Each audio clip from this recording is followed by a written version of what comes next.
Hello everyone, today we'll see the boot mat installation in the Fiat 500L. To begin the installation, the only thing we'll need to do is open the boot.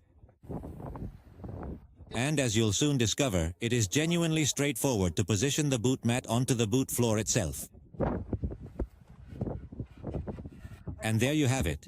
The installation is now completed, and as you can clearly observe, it flawlessly covers all the interior edges of the boot. And, as is customary with all our boot mats, you'll find the integrated handle right here. You can easily insert your hand, lift it up to gain access to the storage area underneath, and then smoothly lower it back into place.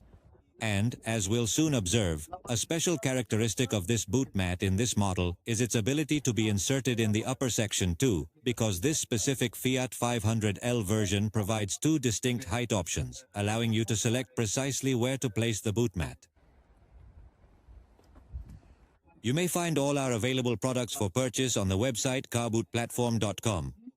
Should you need any information, please do contact us. We are at your service. Thank you.